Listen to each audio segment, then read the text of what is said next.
Good morning, everyone, and welcome to today's webinar. Before we get started, I'd like to go over a few items so you know how to participate in today's event. This meeting is being recorded and all comments are a matter of public record. At the beginning of the meeting, all attendees will be muted and remain muted throughout the presentation. Participants will be given the opportunity to speak after the presentation. The slide on your screen shows a screenshot of what you should see on your own computer's desktop in the upper right corner. You're most likely currently listening to us using your computer speaker system by default. If you would prefer to join over the phone, just select phone call in the audio pane by clicking on the little white arrow next to the word audio, and the dial-in information will be displayed. If you are experiencing issues with static, interference, or garbled speech, I suggest you connect using this method. You will have the opportunity to submit text questions by typing your questions or comments in the questions pane of the control panel. You may submit your questions at any time during the presentation. We will collect these and address them during the Q&A session immediately following today's presentation. After the presentation has concluded, there will be a question and answer period. During the Q&A session, you may continue to submit text questions, or you may click on the hand icon to raise your hand if you wish to speak. You will be unmuted and prompted when it is your turn to speak. For those joining by phone only, or who would like to provide input following the meeting, please submit your questions and comments to Luke Stedke at luke.stedke@drive.ohio.gov. I would now like to hand it over to Luke.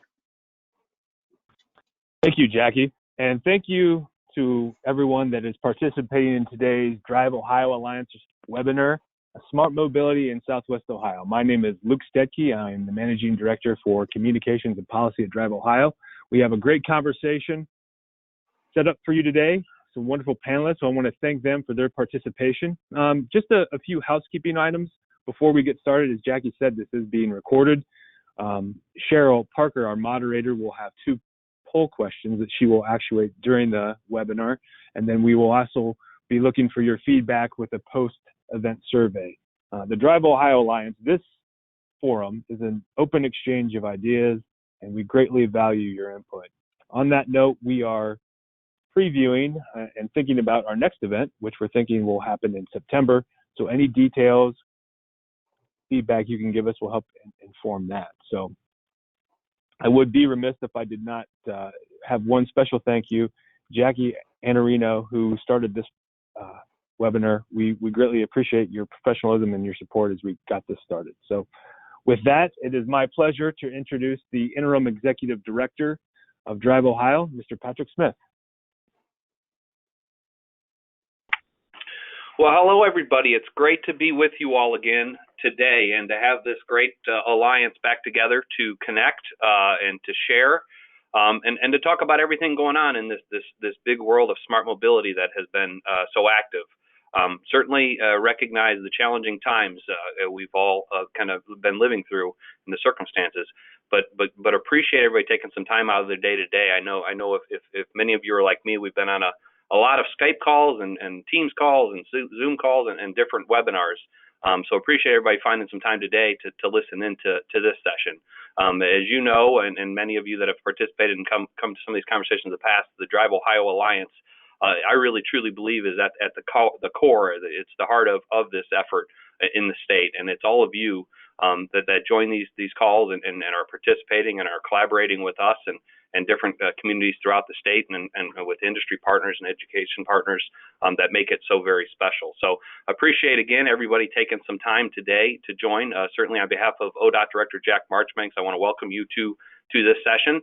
Up front, I'm going to be fairly brief myself, and we want to update you on some projects and some activity since we last talked, but really excited to get to the panel today and the group out of the Cincinnati area that you're going to hear talk about some of the exciting activity going down there and the opportunities as we go forward. So really looking forward to that. So again, thank you for joining. Thank you for being a part of this DriveOhio Alliance. As we've always talked, this collaboration among industry academic and local government partners and organizations is so very special as we go into these times as this transformation in the transportation world takes place and these technology advances take place, and we seek to use and find ways to frankly make things in our roadways and safer for utilizing the technology. So wanted to just share quickly a few quick things that you're going to hear us talk about.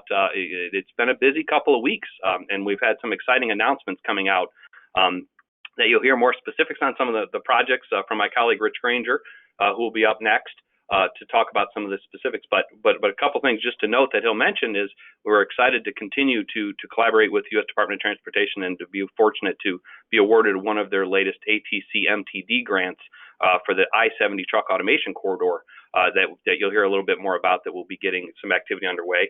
Also, you may have seen recently from us, and if you don't get the chance, go ahead and take a look at the website, the full announcements on there. Some work we're doing in the electrification space, and as we look towards the future of smart mobility, how that is an enabler, we truly believe, of smart mobility.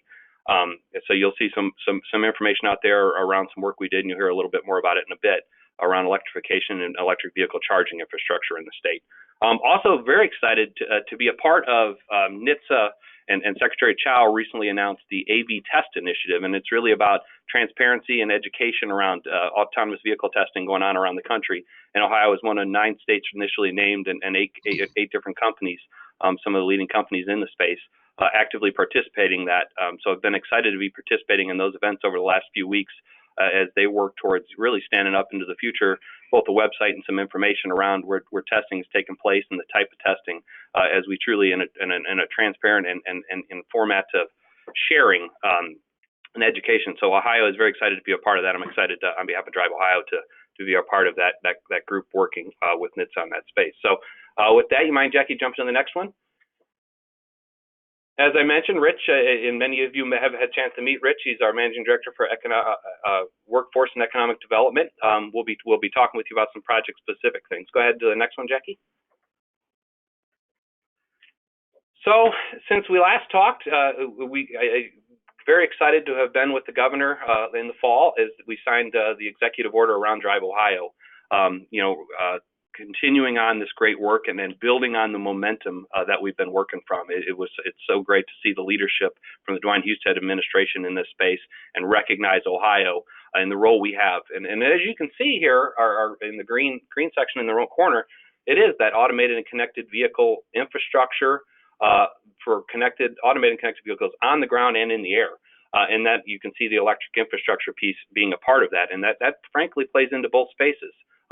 The intersection, the overlap of these technologies as they advance is awesome. And as you can see, we're also excited for that work of the SkyVision capacities down there at the Springfield Airport and the capabilities for collaboration with the Air Force Research Lab on that project. So we'll have more on that, but that's a project that is being continued to be recognized and activity continues to ramp up, and excited for that.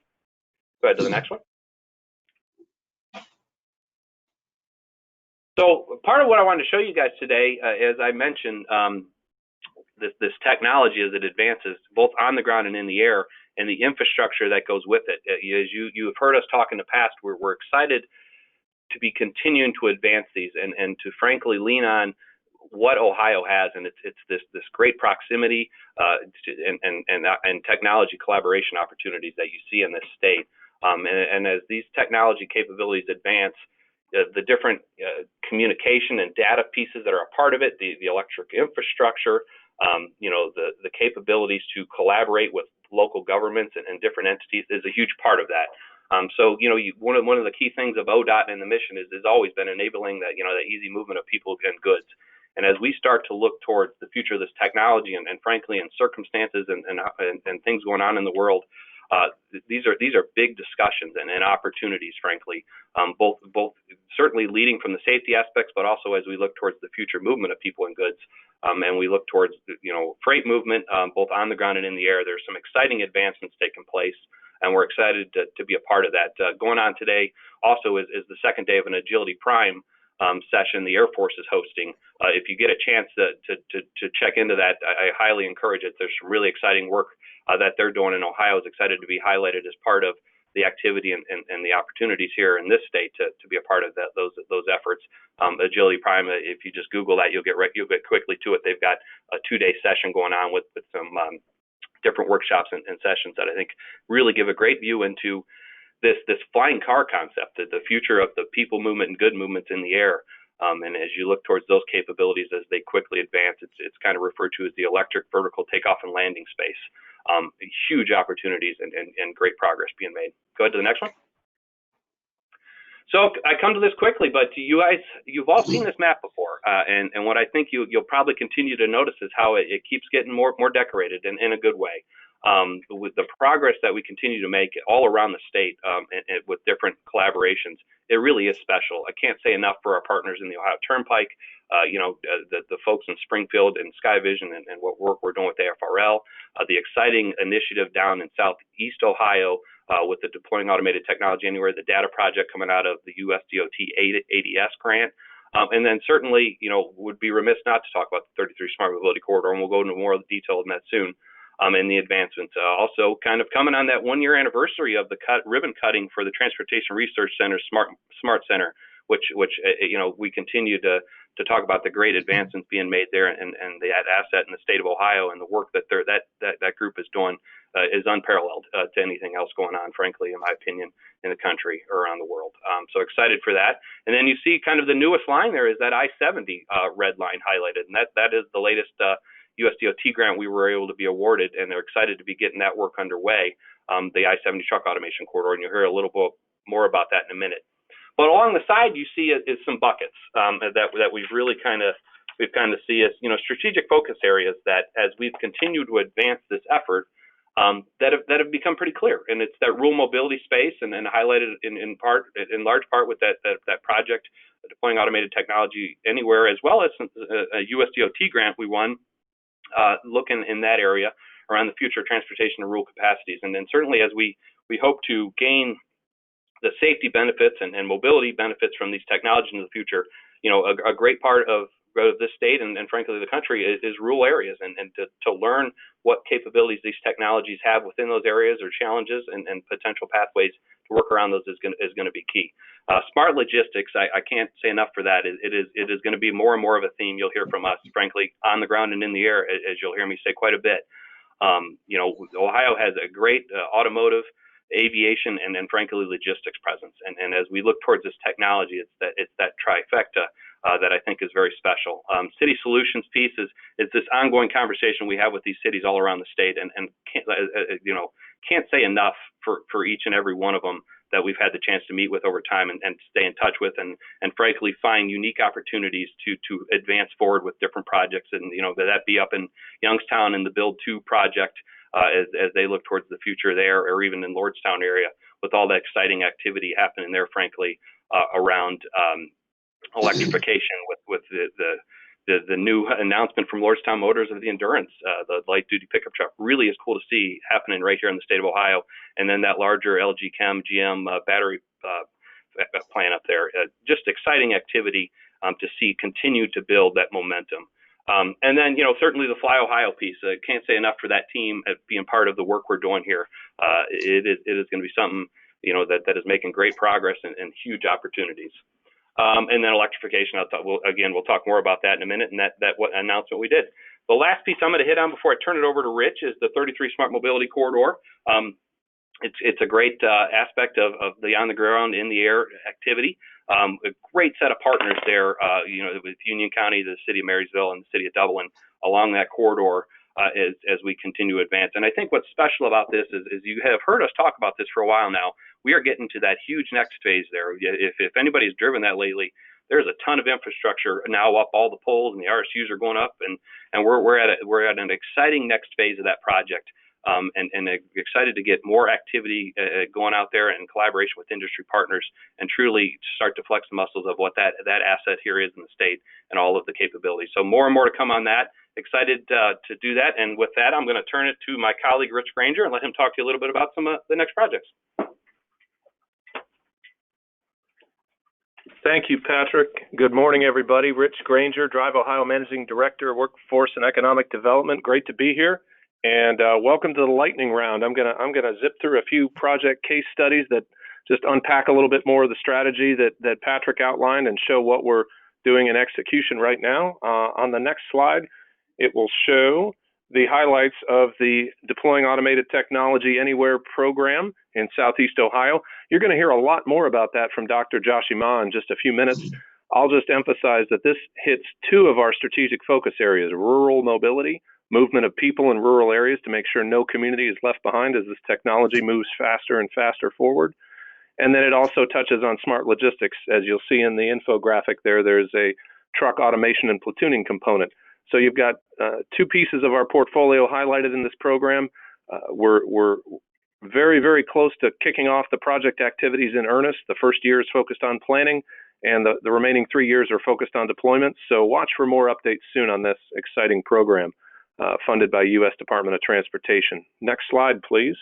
We'll continue our tour of the state and our smart logistics portfolio. As Patrick mentioned, we were recently excited to learn that U.S. Department of Transportation selected a team led by DriveOhio and the Ohio Department of Transportation in close partnership with the Indiana Department of Transportation for a multi-year grant focused on truck automation. So this will create the I-70 truck automation corridor in very close partnership with not just technology providers, but fleet and logistics partners and infrastructure owners. In addition to INDOT, we've also got the Ohio Turnpike as a great partner on this one. And when you look at those, that intersection of all three of those stakeholder groups, that we feel like you need all three in equal measures to find out where the logistics industry is headed and what their needs and gaps are, and then what the technology is capable of. And we've got the three logistics councils in Columbus, Dayton, and Indianapolis all lined up as strong partners on this. So we couldn't be more excited to get rolling on this one. If you visit the DriveOhio website, you'll see there's a new project page for this project that'll get you to some more information and details along with our recent news release. So we couldn't be more excited on this 4-year program that's about to get kicked off over the next few months. Next slide, please.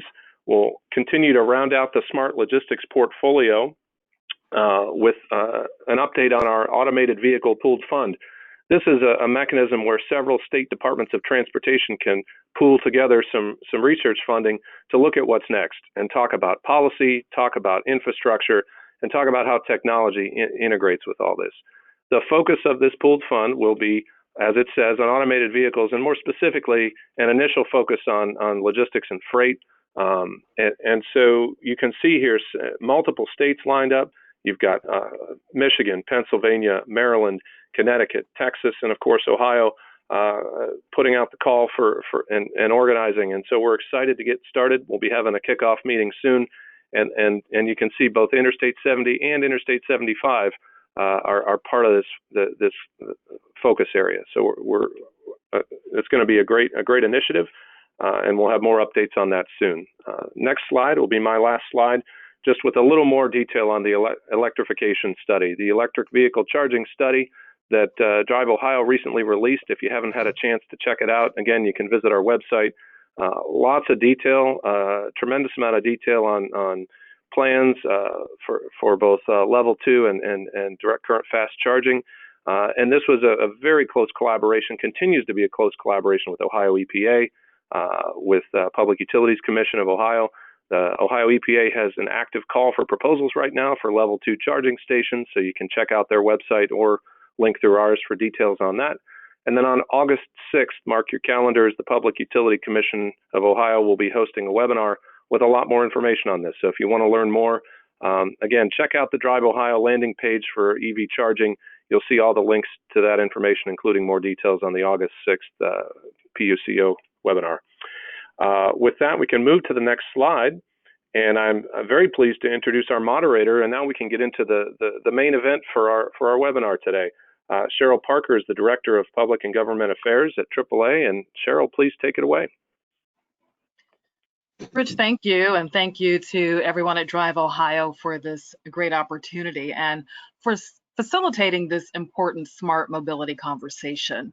DriveOhio has been a great partner and supporter of AAA, in particular of our Technology Takes the Wheel speaker series focused on the transformation of transportation through connected and autonomous vehicles. We were very much looking forward to hosting a face-to-face event at the University of Cincinnati in March, as we have in other parts of Ohio, when of course our world changed. But I'll say one of the bright spots during these unprecedented times was hearing about the grant that Rich just mentioned, the Smart Logistics grant that will do so much for our smart mobility efforts in the state. So kudos to the team for the grant and for the outstanding collaboration that is really key to moving these projects forward. One of the reasons why Ohio is a leader in this space is the strong coalition of public, private, and research institutions, all of them with a vested interest in and strong commitment to advancing transportation in the region. And that is evident by the presentations you are about to hear today. Before we move forward with the presentations, I want to call attention to the first poll question. When will automated vehicles deploy to public roads, either for sale or as a fleet service? When will automated vehicles deploy to public roads, either for sale or as a fleet service? There's the question there on your screen. You can answer on the right side of your screen, and also don't forget to submit your questions for any of the speakers that you're about to hear. Looking forward to all of their presentations. We begin with our first speaker. Dr. Joshi Ma is an adjunct professor at the University of Cincinnati and an associate professor at the UCLA Samole School of Engineering. If we can move now to his picture. Prior to that, he was academic director of UC's Advanced Transportation Collaborative, project manager and research scientist at the Federal Highway Administration, Turner Fairbank Highway Research Center, there he is, and a contract researcher at the Virginia Transportation Research Council of the Virginia Department of Transportation. And he has led and managed many research projects funded by the US DOT, the National Science Foundation, state departments of transportation, and other federal, state, and local programs covering a wide array of areas, including vehicle highway automation, intelligent transportation systems, artificial transportation systems and intelligence, and advanced computing applications in transportation. Please welcome Dr. Ma. Thank you very much, Cheryl. Good morning, everyone. Thank you for attending the webinar. So I'm going to give a quick introduction to the project that Patrick and Rich mentioned, Automated Driving Systems Demonstration Program from US DOT. It's the data in Ohio. I'm going to represent the University of Cincinnati team, myself and Dr. Kelly Cohen, who is the co-PI over the team. We'll talk about the details that what work University of Cincinnati team will do to contribute to this initial effort. As I mentioned, as Rich mentioned, that this has two components. One is truck platooning that DriveOhio is leading with a private partner, but we are going to talk about the other components, how we're going to automate passenger vehicles, and then let it collaborate with the infrastructure to improve the safety and efficiency of transportation systems. Next slide. So this work, again, we will, this is a testing project. You have heard many about this project, but I'm going to go through a little bit details, what we're going to do. So as part of this project, we're going to have a fleet of 3 or 4 level 3 capable automated vehicles equipped with the latest sensors, including LiDAR, radar, camera, communication devices, and so on. So, and we'll develop software applications, building on some existing mature open source software, including AutoWare and Federal Highway's CarMark platform. We'll do isolated vehicle testing or isolated ADS testing, but we'll also do the vehicle highway integration testing. And then last, we will do data collection, modeling, and analysis, just to see how the data is showing the safety performance and how we can tweak or improve the automation systems or software to improve the safety and efficiency. Next slide. So this is the goal of this part of the project. I mentioned that isolated ADS. This is what generally people consider autonomous vehicles, but we are going to test this level 3 automated vehicles, how they maneuver through the roadway, particularly in this case rural roadway in Athens, Ohio.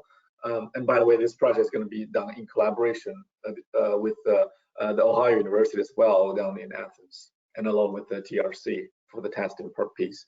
And we will also test the CDA, which is the new term that SAE recently released. We call cooperative driving automation. That is basically having vehicles communicating with each other, cooperate with each other, cooperate with the infrastructure, which we believe will further improve the safety performance.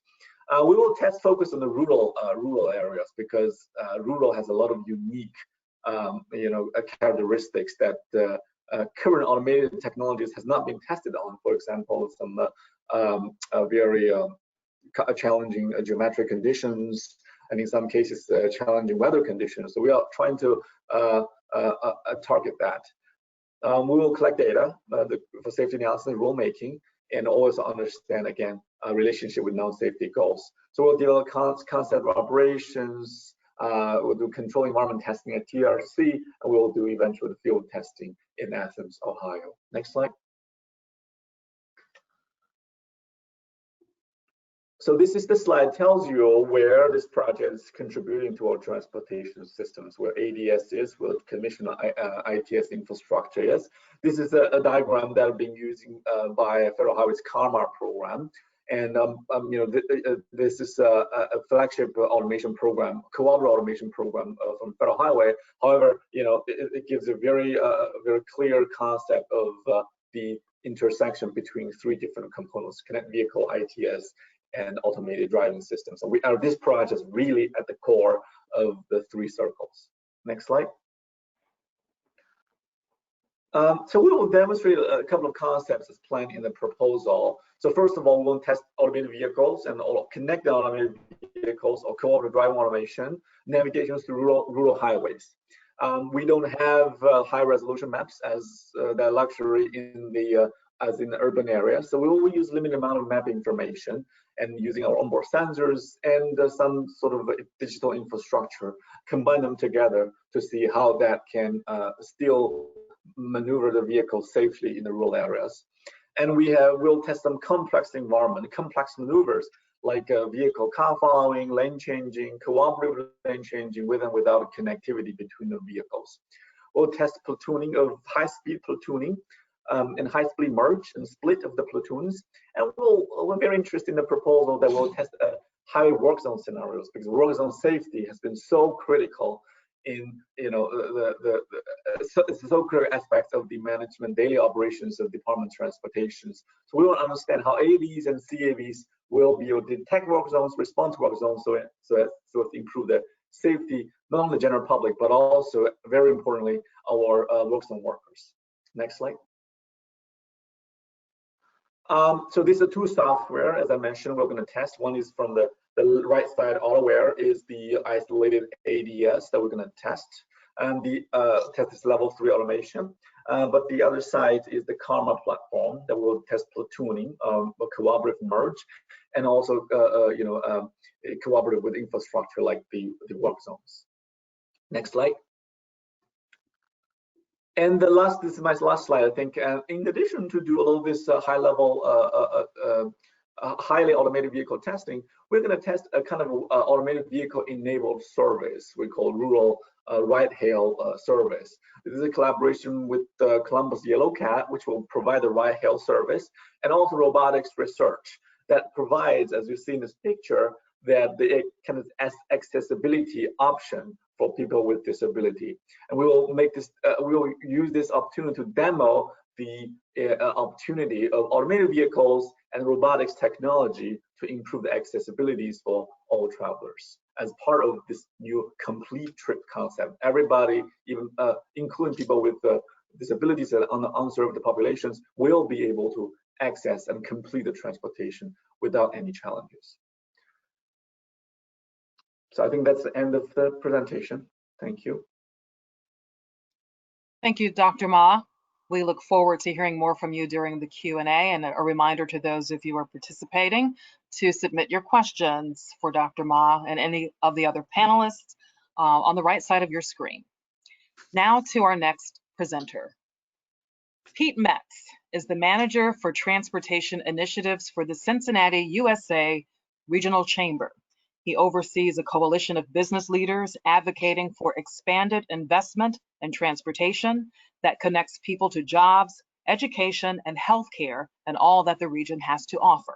The Chamber is focused on making sure Cincinnati is a connected region by expanding access for public transit, investing in infrastructure projects, providing people with transportation options that fit their lifestyle, and preparing for our region for the future of mobility. He served as a senior advisor to the Move Forward campaign, the first successful transportation levy in Hamilton County's history, raising more than $2 million to double transit funding and create a dedicated fund for infrastructure. Through his work at the Chamber, Pete has also led the development of the Cincinnati Mobility Lab, a public-private partnership between transit authorities, government entities, and Uber. Now, Pete Metz. Thank you so much, Cheryl, and thanks for having me on today's conversation. It's great to be on a panel with so many folks that we work with on a shared goal of making our region more connected. As Cheryl said, and as sort of I guess my bio, which is not a word I love, but the Chamber's role in all of this is not to be a service provider or a funder or to be a connector or a policymaker. We really look at this from a big picture perspective that, we know that we have a huge opportunity to grow as a region, to attract new talent to the Southwest Ohio and Cincinnati region, but we have to be able to connect people to jobs. We have to be able to have a transportation system that meets the needs of our community. And so what I'm going to do today is walk you through a number of initiatives that we've been a part of, and all of these are partnerships with others in the region and across the state that advance the smart mobility and transportation conversation. And the first of those things is about a year and a half ago, probably almost 2 years ago, we laid out what we called our connected region vision for transportation. I just lost my slide there.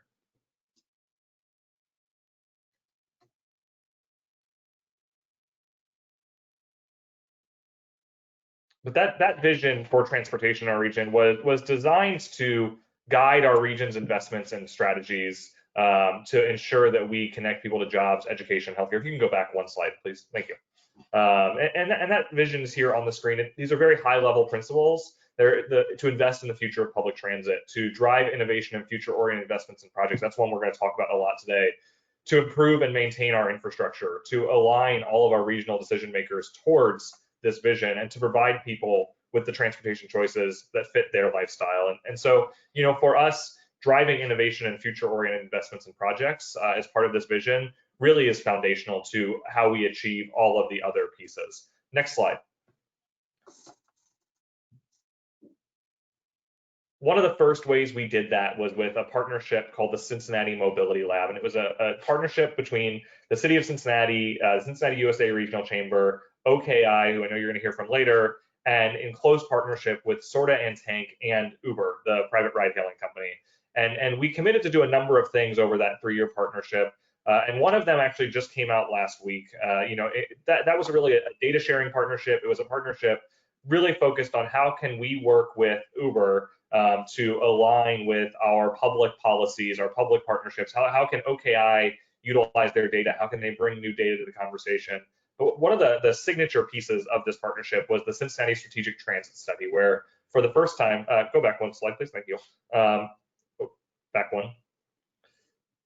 For the first time in the company's history, Uber was going to share their coveted ridership data with a private consultant who was also going to compare data with our transit authorities in the region to be able to understand better how transit and ride sharing can integrate to provide a more quality service. And so what you see here on the screen is our 3 slides of a 250-page report that was released last week. And I'd be happy to share it with a link with the DriveOhio team if anyone's interested in reading the entire study. But what you see here is a difference in utilization between 3 modes of transportation. You see where transit usage is really heaviest, where rideshare usage is really heaviest, and where are those folks who are driving in single or carpooled vehicles traveling. And so you can really start to understand behavior around different modes of transportation, and from there start to develop some pilot projects that might move, create ways for transit and ride sharing to connect better. And so, having this data from our partners at Uber, having them investing resources and time in the Southwest Ohio region to help us, design better ways to make decisions, design better ways to connect people to jobs, has been really valuable. The second thing that is so hot off the presses that it wasn't even in the presentation that I developed last week was that just yesterday, it was announced that Uber and NeoRide, which is a consortium of transit agencies across the state of Ohio, including Tank in Northern Kentucky in our region, announced that ticketing, mobile ticketing for transit, will now be possible in the Uber app. If your transit system is part of the NeoRide consortium, that includes the vast majority of transit systems across the state of Ohio, excluding, I believe, CODA and Greater Cleveland RTA.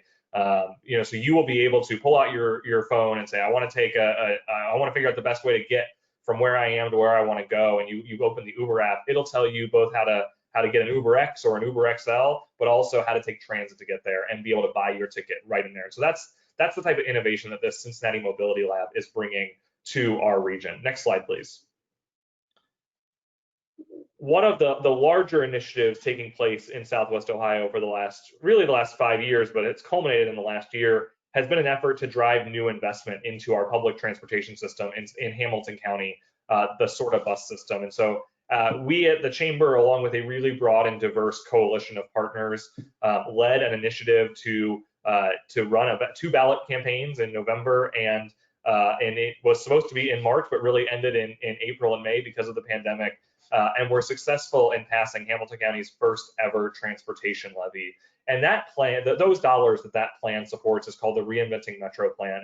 And really a huge chunk of this is creating a transit system that is high frequency, longer spans of service, 24-hour service, new crosstown routes that get you across town without having to go downtown and transfer. But 2 things that I think are really worth thinking about as we think about technology and smart mobility in this plan is, one, there is an opportunity to invest in 2 bus rapid transit lines in this plan. You see here on the map 2 potential lines for bus rapid transit in our community. The second of which is the creation of more deviated route, non-fixed route transit services in the low-lying outer suburbs of our community. There are a number of those proposed in this plan, and then what we like about this plan is that it is the first step towards thinking about a truly regional transit network. And so you'll see some other areas that are outside of Hamilton County on the map on the right that are proposed, to partner with our regional transit authorities from around the community to do more deviated route transit, so you can really connect people into the high quality, high frequency transit in the low-lying suburban areas where a lot of our region's job growth is, frankly. And then the third piece that's really exciting about this is there's a huge opportunity for fleet replacement, for focusing on alternative technologies and alternative fuels in fleet replacement. So there's been really great conversations about electrifying the transit fleet here in Southwest Ohio that could pay huge dividends, both from an environmental perspective, but also from a new technology perspective. And then the last thing I would note on the transit front is that, prior to this announcement that we were going to be able to do mobile ticketing through Uber, SORTA, Tank, and Butler County RTA, the 3 largest transit agencies in our region, came together to partner again through NeoRide to have mobile ticketing done through the transit app. So there are multiple ways for potential bus riders and everyday bus riders in our region to do contactless ticketing, which in this day and age, as we begin to restart, as we think through what post-COVID life looks like, contactless mobile ticketing for transit is a really big deal. And our region will now have 2 different ways to achieve that. Next slide.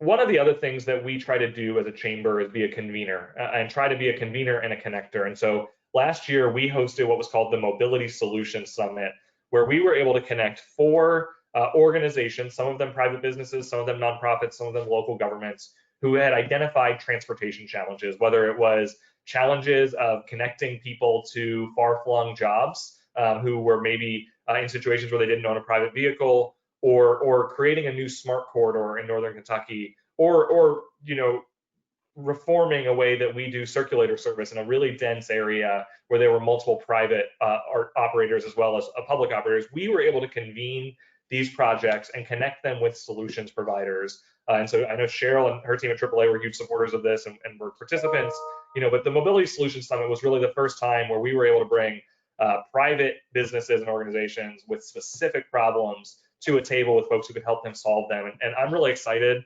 about the potential for what comes out of this event that was hosted just under a year ago. And I know that each of these participants are still working together with the folks that we were able to partner them with. And it's just, I think, an example of a role that a Chamber of Commerce can play when we don't set policy or fund projects. We don't operate systems or pave roads or install fiber optic cables, but we do understand that the outcomes of the transportation system that so many folks on this call are creating are critical to the success of our region. So thank you for the time. Those are just a few examples of the places where we're engaged in this conversation, and I'm looking forward to answering questions. Pete, thank you. We look forward to hearing from you later during that portion as well. Again, if any of you have questions, please look at the right side of your screen. That's where you can submit any questions for the panelists you've heard from thus far. Now for our next presenter. Mark Policinski, for the last 17 years, has been the CEO of the Ohio, Kentucky, Indiana Regional Council of Governments, or OKI, the region's metropolitan planning organization. Prior to OKI, he held senior level positions in the private sector. Before moving to Cincinnati, he worked in Washington, D.C. as a senior economist for the Joint Economic Committee on Capitol Hill and as the Associate Deputy Secretary of the U.S. Department of Commerce under President Ronald Reagan. He has served on many public and private sector boards, and currently he's a board member of the Tri-State Logistics Council, the Ohio Association, and the National Association of Regional Councils.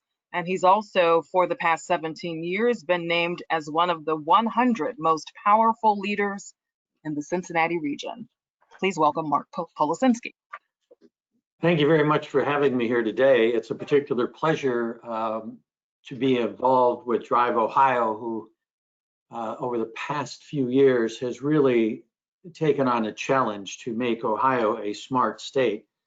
And ODOT, particularly in the direction of Director Marchbanks, has certainly pushed this forward. And you're getting national recognition now as Ohio is moving in forward.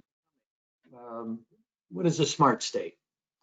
As the MPO for the Cincinnati region, OKI's control over federal spending going into transportation projects means that mobility to OKI is not just a planner's daydream.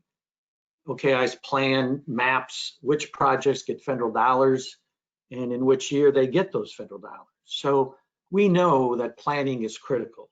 But for us at OKI, it's investments in the ground that are the true measure of how OKI views its success in addressing mobility.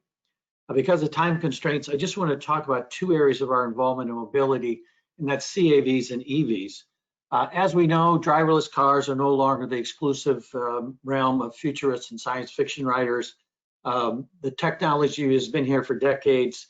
It's improving exponentially, and in the near future, I think autonomous cars will be driving us instead of us driving internal combustion engine cars. And all those cars of the future involving autonomy will be electric. For the first time in OKI's history, we addressed the arrival of autonomous vehicles in our 2050 long-range transportation plan. The 2050 plan that OKI puts together is not an academic exercise, because unless your transportation project is in our 2050 plan, it is not eligible for federal funding. And in most cases, that means the project won't be built.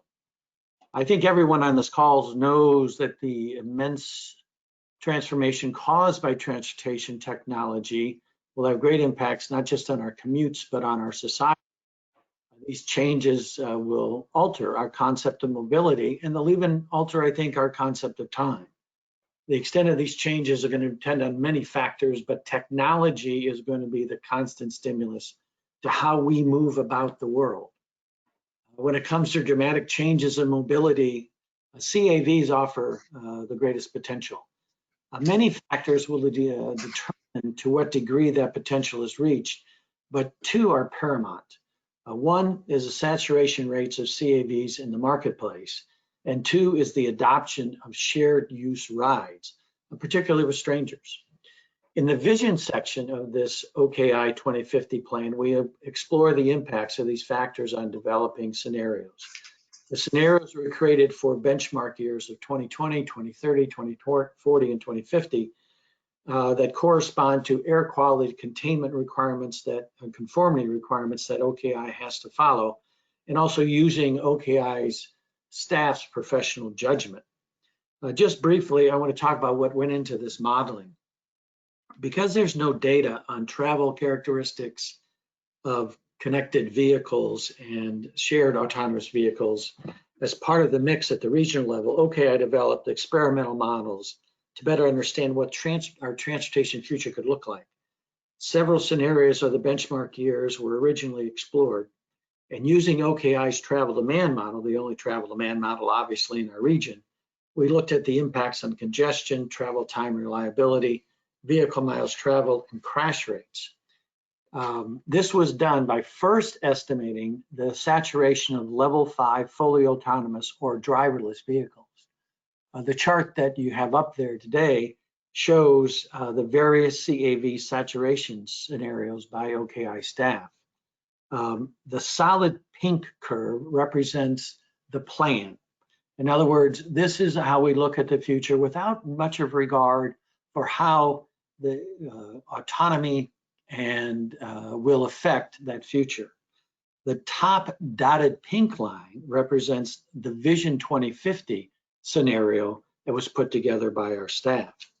After estimating the percentage of CAV penetration, the staff estimated the impacts in declining VMT scenarios.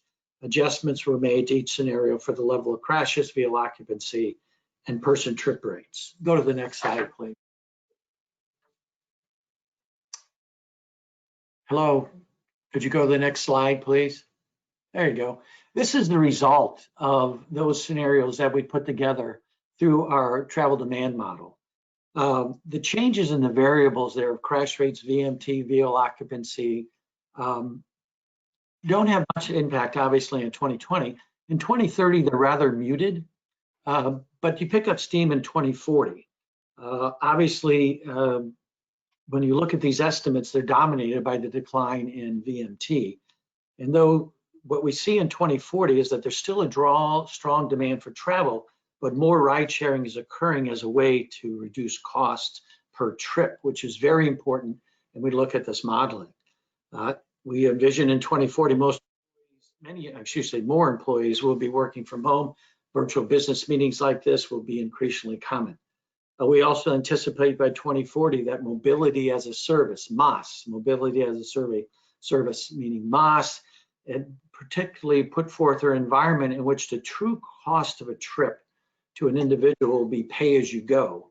This is the exact opposite of what we have today, where when you take a trip, most of the cost is sunk. It's sunk in the purchase of the car, the insurance, and things like that you apply to that car.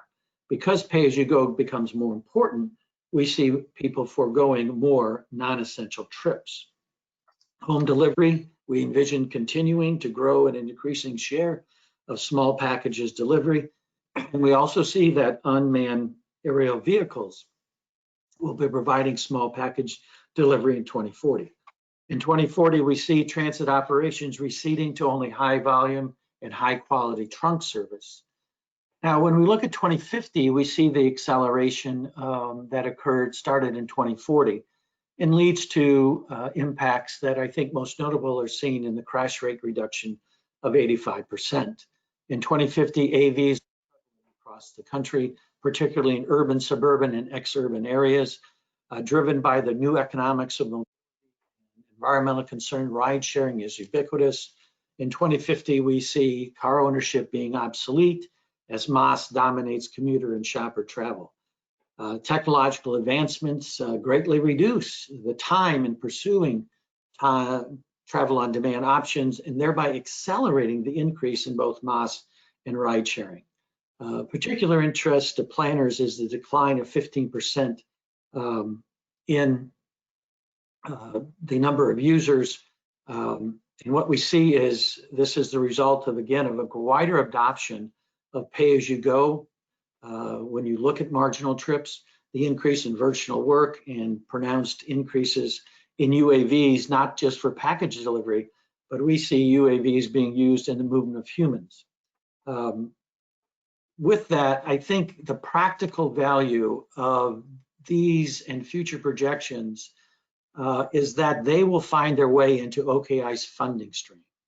The OKI vision plan illuminates, if you will, a path that prioritizes for funding projects that will use technology to advance mobility. Let me just quickly say a few words about EV. We believe at OKI that the future is going to be electric. I think everybody does, but maybe a little bit how we differ from everyone else is that we believe that EVs will be an integral part of the network transportation network far faster than what we envision. This will be particularly true and first felt, we think, in the truck and freight applications of EVs.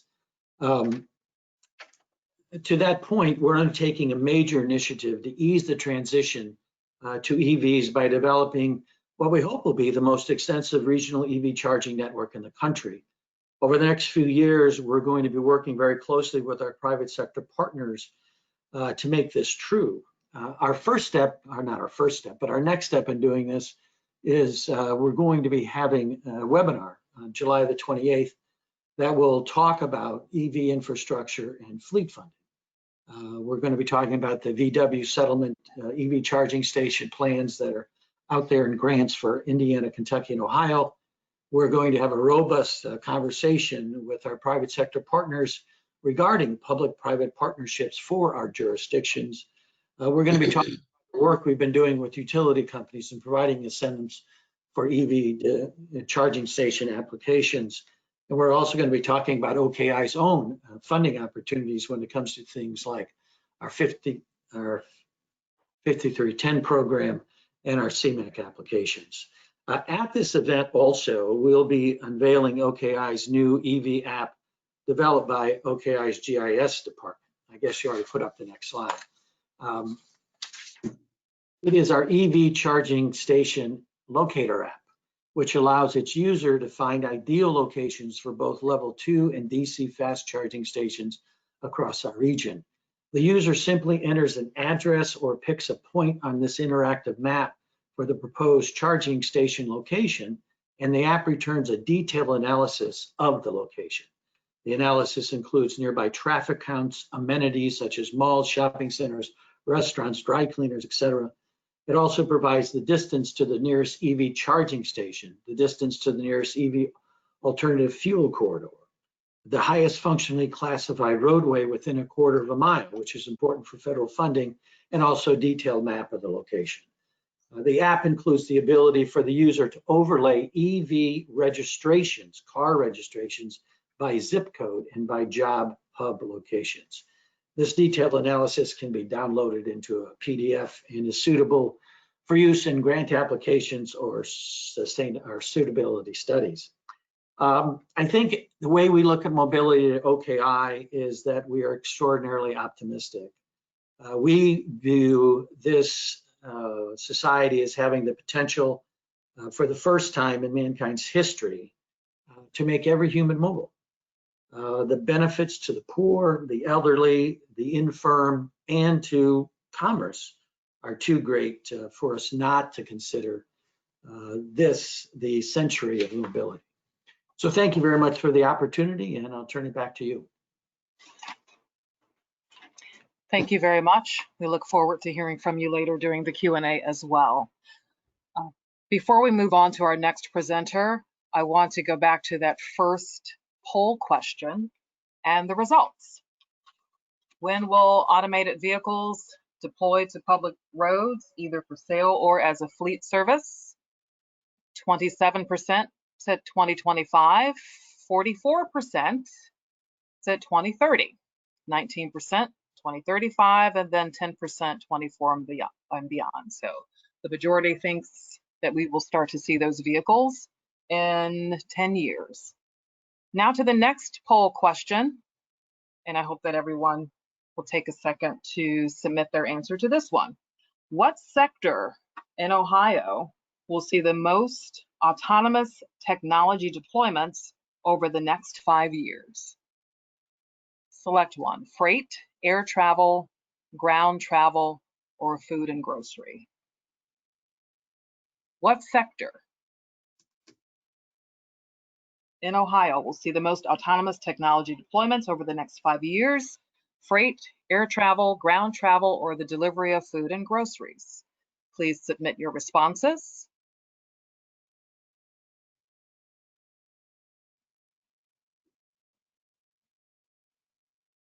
Watching this live, we see that there are a lot of people that are participating. It will be interesting to see the results.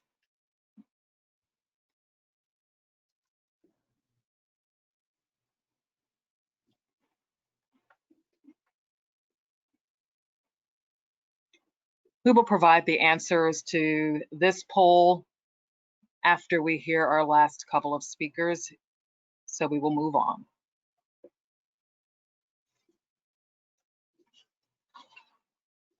Now to our next panelist. Jesse Simmons is the president of Supply Chain OKI, a nonprofit corporate collaborative of community organizations, businesses, government agencies, chambers of commerce, port authorities, and educational institutions focused on building a comprehensive supply chain talent development pathway.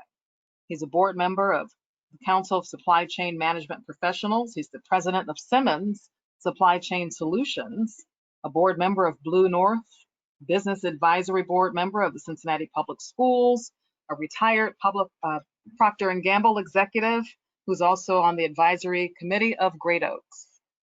Welcome, everyone. Jesse Simmons. Thank you very much, Cheryl. Let me start by giving everyone an overview of who Supply Chain OKI is. Supply Chain OKI is created to help business partners meet their current and emerging workforce needs. It's initially funded by the state of Ohio back in 2015 by Governor Kasich. And in 2016 through 2019, Supply Chain OKI was funded by Greater Cincinnati United Way. As of 2020, we're a nonprofit corporate-led initiative.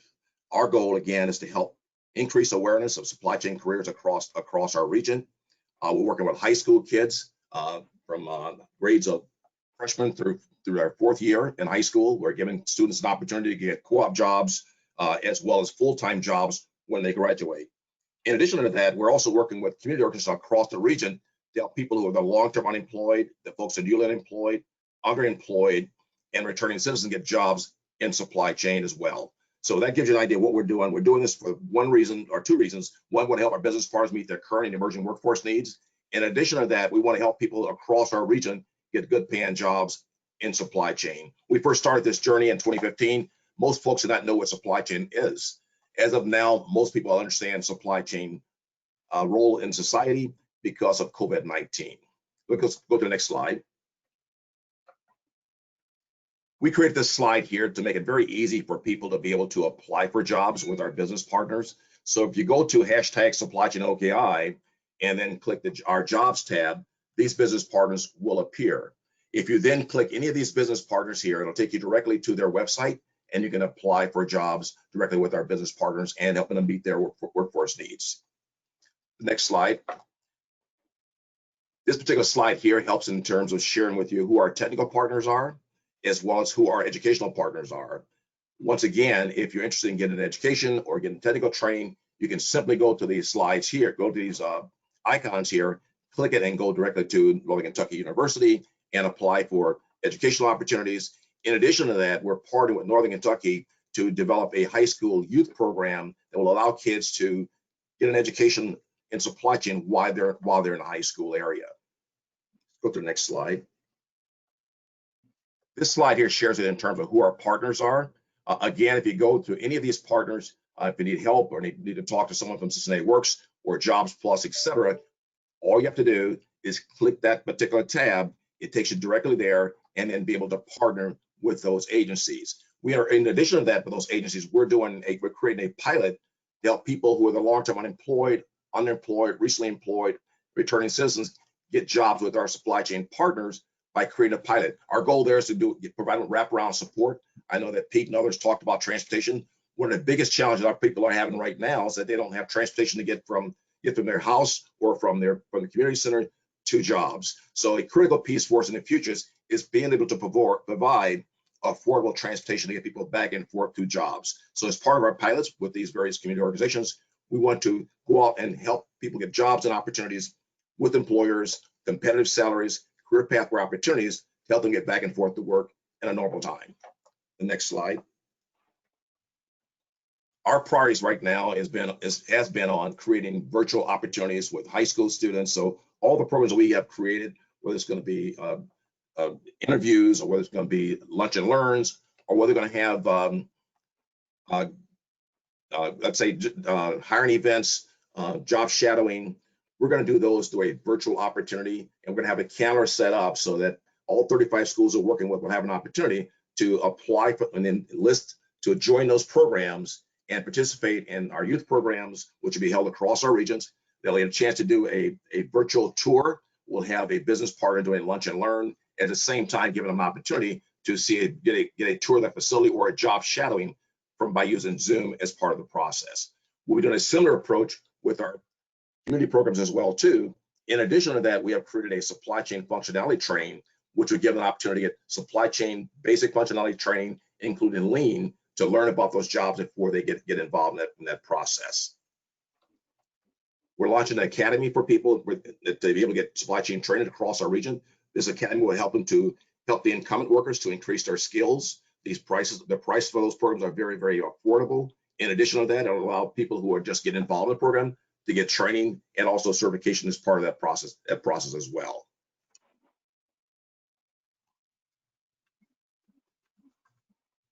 And I think that's the end of that quick review of supply chain OKI. Thank you very much. We will move on to our next speaker. And again, just a reminder, please submit your questions for Jesse Simmons and any of the previous speakers on the right side of your screen. Next, we'll hear from Dr. Patrick Lemba, who is the Vice President for Research at the University of Cincinnati. The position he's held since 2016, and in that position, he oversees the university's $250 million research enterprise. He's responsible for Research 2030, UC's strategic plan to grow the depth, breadth, and impact of the university's research, scholarship, and creative activities as part of UC's Next Lives Here strategic directions. UC is the leading public institution focused on innovation, inclusion, and impact. Please welcome Dr. Lemba. Thank you, Cheryl, and thanks to DriveOhio for putting together today's webinar. It's my pleasure to present on behalf of the UC Office of Research and on behalf of my colleague, Jennifer Krivickas, who also works with me on our efforts around digital futures, what we're doing in the Cincinnati Innovation District, and smart mobility. I know that many of you out there might hear the words university and research and think about guys like me who just sit around in the ivory tower and contemplate, theorize, think, but don't do. And part of my message today for all of you on this call is UC is really changing that research culture. Under President Pinto, our focus is now on how our talent and capabilities at UC can have a major impact on the health, vitality, and economic fortunes of our region. And I just want to take the time as part of this to share brief highlights and an overview of what we're trying to do right now in this area. Next slide. So UC has moved into focusing on solving problems that matter. We want to be action-oriented. You've already heard one example from Professor Ma and his work with Professor Cohen here at the university, but let me give you a couple of other examples real quickly. Next slide. The approach we're taking at the University of Cincinnati is to help bring our researchers together, both within the university and amongst the university and our external partners in the region. This slide shows Professor Ashish Pri, who's sharing his future mobility ideas with a group that the Office of Research brought together to talk about the future of many big problems and big challenges that face our region. What Professor Pri is trying to work on is address the challenge of that disconnect that we have between our healthcare system and our transportation system. I think everyone is aware our current model is really set up where you have to be transported to a healthcare facility, whether it's for diagnostics, whether it's for treatment, whatever it might be. And what he's looking on is how do we use autonomous vehicles to actually flip that so that he can deliver or we can deliver healthcare to the person, thereby making a much more efficient and effective use of the resources that we have in our healthcare system. Next slide, please. Another example is going to build off what Professor Ma talked about earlier, and that's the work of the UC's UAV Master Lab. This lab is led by Professor Kelly Cohen and Professor Manish Kumar. And I think they exemplify the approach we're taking here at UC. And you saw that illustrated in Joshi's talk about his work. What we're trying to do is pull together multidisciplinary teams that bring lots of capabilities to attack many different problems in this smart mobility space.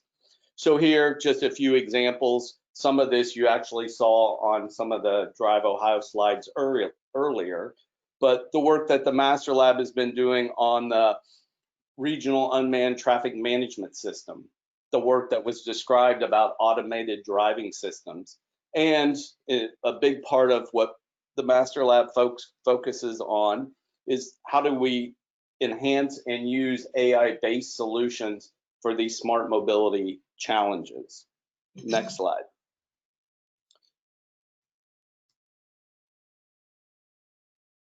Next, thanks. So how are we doing this? Under President Pinto, our approach is to work with our partners. What are our partners' needs? How can UC bring our resources to bear to help you in the areas of talent, research, and workforce development? Next slide. And the approach we're taking will have long-lasting economic impact on the Southwest Ohio region. In fact, many of you on this webinar may have heard that Columbus is noticing.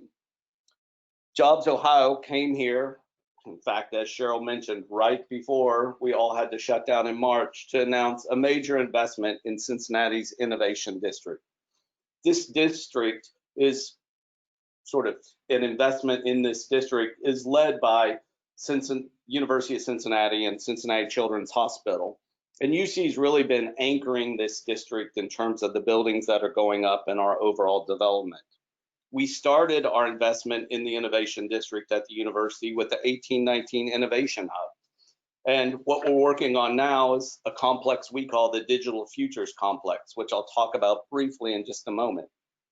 But it goes beyond that. It goes beyond just what we're building. It's how we're making connections to everyone around the region and what we want to deliver in terms of capabilities and economic and workforce development for the Cincinnati region. Next slide. So we understood that UC needed to change. And the approach, really driven home and led by President Pinto, has been we want to focus on our partners' needs. So we're taking this as how do we develop strategic engagements? You know, fortunately for us, many of our partners we're already working with are participating in today's webinar, and there are others who are not participants, but who are probably out there in the audience. And that's a key for us, is how do we become a strategic partner to help you deliver against your needs? Next slide. The way we are approaching doing this beyond the 1819 Innovation Hub is UC's Digital Futures Building. This is going to be an entirely new place, not only new for the university, but new for this region, in that this is a multidisciplinary space that allows our researchers and our faculty and students at UC to work side by side with partners, where our focus is on solving those problems that matter. We're really looking in this space to address use-inspired challenges that are out there that are affecting our region. Next slide.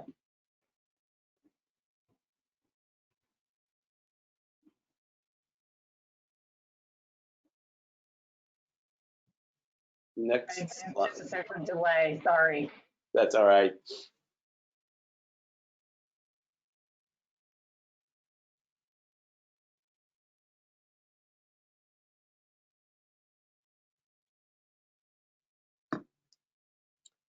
Well, I will say, as we're waiting for the slides to advance, part of Digital Futures, which is a nearly 180,000 square feet complex, is strictly focused on what we can do in the transportation sector. You can go ahead and move it on to the next slide.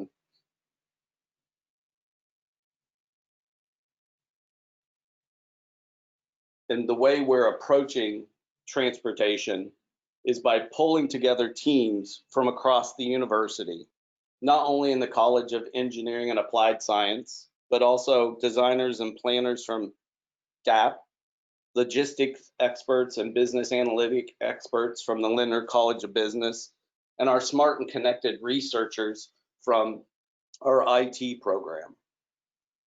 With this, UC is making a major investment in creating the environment for us to make a true impact on the region.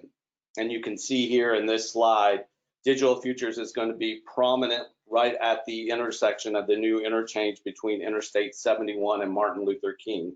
It is our Innovation District outpost that is meant to be accessible to all in the community. Next slide.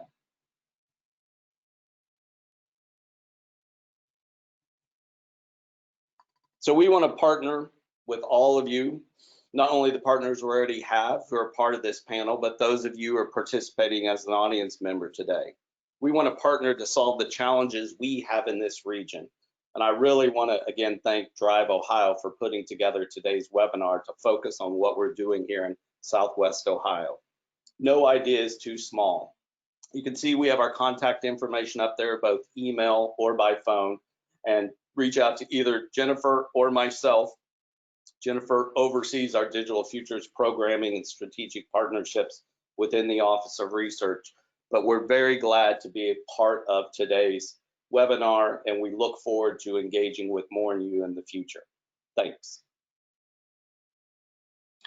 And thank you, Dr. Limbach. And we will give a virtual round of applause to all of our participants in the panel as we prepare for the Q&A.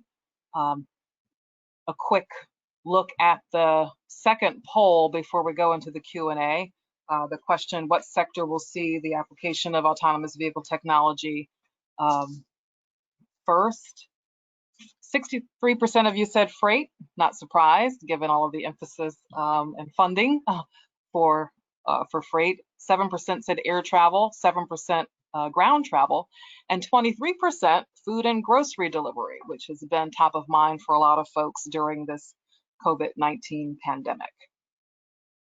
Thanks for everyone who participated in the poll.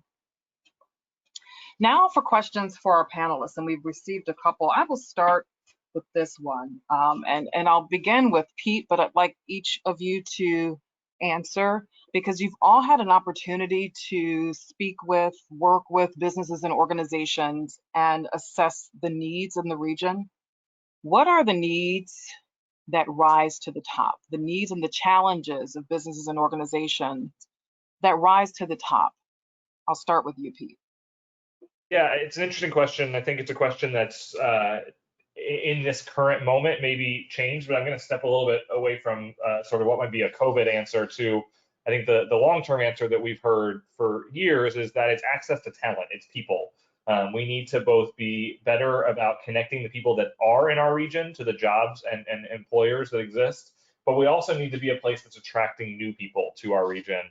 You know, whether that's to one of our Fortune 500s or to one of our universities, and you know, being sort of to use a term of my colleagues, a sticky place where when you come to UC or you come to Xavier or Northern Kentucky University, that we keep you here. And so it really is access to talent that is driving so much of our focus on transportation work, because we know that if we can connect the people we have to the jobs we have, our whole community will be better off. And we know that it's table stakes when it comes to attracting younger and new talent to our community, that having a connected transportation system matters to whether or not those folks are going to look seriously at coming to our region. Dr. Ma, what does that look like for you? The highest priorities, the most pressing challenges that you're hearing? I think I want to echo what Pete just mentioned. For me, I usually use this word accessibility to describe the challenges we have. Accessibility to different, essential services, even including what's happening now and during COVID-19, and accessibility to all the services for all travelers, right, including people with disabilities and those other underserved communities. People have difficulties, particularly in some of our areas, regional areas, that to complete their trips, right? They may have some of the public transit solutions, but how they complete the first mile, last mile, and how they, combining different trip segments together. So that accessibility is the thing that we, is the emerging challenges. And I think the reason we are working on this emerging technologies and the service concepts is really to improve this accessibility, again, for all travelers. Mark Policinski, the challenges that rise to the top.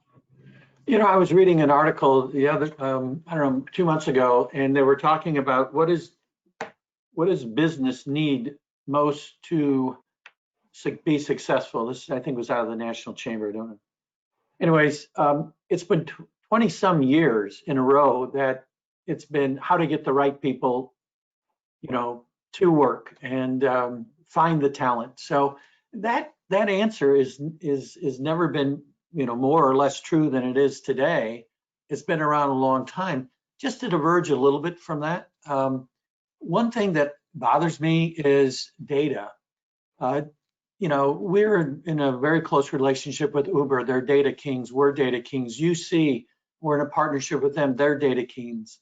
I think the problem we all face is not the amount of data we have, but how we get through it.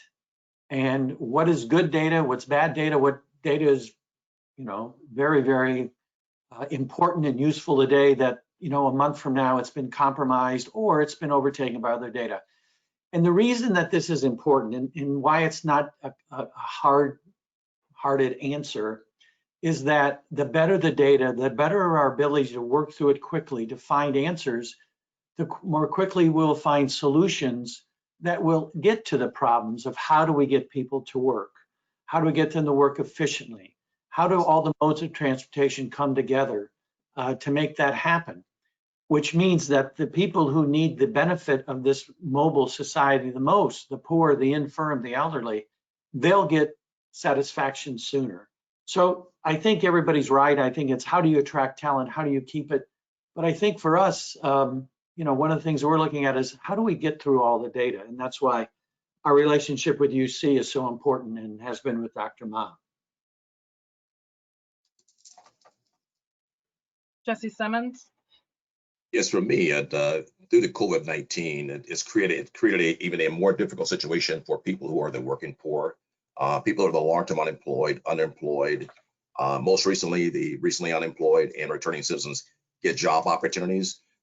When I first started this work 5 years ago, there was more jobs than there are people. Now there are more jobs, now there are more people than there are jobs. So our goal right now is to help people get to those jobs. So we have to first of all help them in terms of training and coaching, make them aware of the jobs that are available. Then once they're aware and they're ready to go to work, is giving them transportation. So I think what folks have said about the transportation is spot on. We need to connect that transportation to our current people who have been in long-term working poor, unemployed, returning citizen, and newly unemployed, get them to jobs. And the reason why I'm bringing it up in this way is that supply chain is one of the few areas right now that's still hiring. So we can help people now with transportation getting back and forth to work. We'll be able to they can help the future. And Dr. Limbach, what can you add in terms of what you've seen and heard about the needs that have emerged as far as smart mobility, whether it's businesses or individuals, the collegiate area, the college campuses? Maybe there are some specific areas that are of greater concern in your space. Yeah, Cheryl, I would start by echoing how UC looks at it is what Pete really touched on, as well as Mark, that we're about talent. That is the role of a university, is to come in, bring the talent here, train them up, and we all want them to stay here. I would say one of the ways we've been looking at it across the university and in discussions with our partners, what are the specific urban challenges that we face and how can we address those? But it also comes, and this is where I think we see, the benefit of DriveOhio's approach, which is how do you bring the right people around the table to have the conversations to address these problems? Because the problems that are all being mentioned are too big for any one organization, for any one business to solve on its own.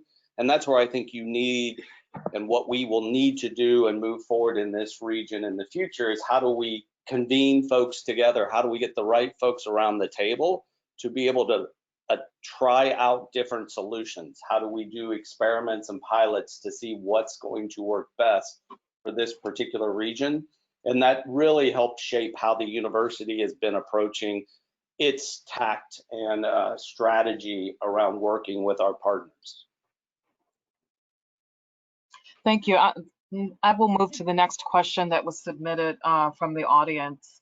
And I'll start again with you, Patrick. Given the subject of mobility, how do the speakers think COVID-19 will impact the need for transportation? Will most people be telecommuting? Will the reluctance to take public transportation perhaps put more cars on the road? How does this pandemic that we're dealing with impact the conversations and our approach to addressing issues? It's a great question, and and if we could all read into the future, we probably have different positions than where we are. I think, to me, a lot is going to depend on how long this COVID situation lasts. The quicker, as a country, we're able to get out of it, I think you might see some tail-on effects that happen. But the longer this goes on, you're going to see people's habits change. We've seen that already at the university in terms of our workforce and how much of that workforce can actually be as productive, if not more productive, from home. So I think you'll see that, and I think we should all keep in mind, and I'm sure Pete's group is worried about this as well, how that's going to affect our urban core in terms of businesses down there. But I do believe that it really is going to depend on how quickly we can emerge from the current situation and what that memory of it.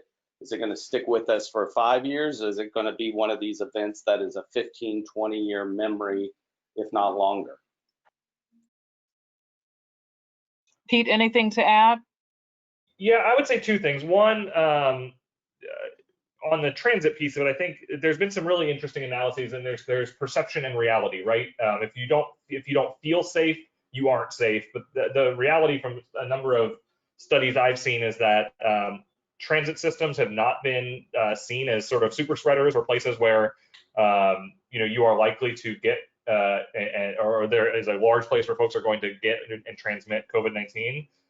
So it's just an interesting analysis, but again, perception is reality there from a rider perspective. The other thing I would say is we need to think about transportation a little bit differently here, and think about walkability and what is really local. You know, I've been blessed to be working from home in a neighborhood that has safe streets to walk on and bike on, and businesses in my business district who are open for carry out lunches and carry out dinners, and small grocery stores. And you know, there are so many communities who that is not the case, whether it's because the business district isn't thriving or because it's not safe to walk and bike in that community. You know, we have seen restaurants in other cities take parts of the road to expand outdoor seating more safely. I think we have seen cities across the state and across the country who are making closing down streets to traffic completely to make more space for people and for human transportation. And I think that is a really important thing that we should be thinking about in the short term. But I also hope that we don't forget that as we come out of this, that having a transportation system that is people-centered is really valuable, and I think will help communities thrive coming out of the pandemic as well.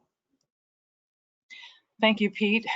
And with that concludes our panel Q&A. Thanks again for all of the participants. We appreciate this very, very good discussion about smart mobility and the opportunity that we've all been presented through the work of DriveOhio. Thanks, everyone. I will turn it now back over to Luke and the DriveOhio team. Thank you very much, Cheryl. Just to close up, wrap up, I want to be cognizant of everybody's time. I think you've got a good overview today of what the smart mobility field looks like in Southwest Ohio, and through other webinars coming soon, we plan to get a focus on other areas, whether that's Central or Northeast Ohio as well. So just to follow up, you will be receiving a survey. So again, your feedback is welcome, and we appreciate that. We will also be posting this through social media and our website. So if you have any questions or concerns, if your comment wasn't answered, send me an email. You can see it there on the screen, and I will get it. I can either answer it or get it to somebody who can. So again, thank you everyone for attending, and have a good afternoon.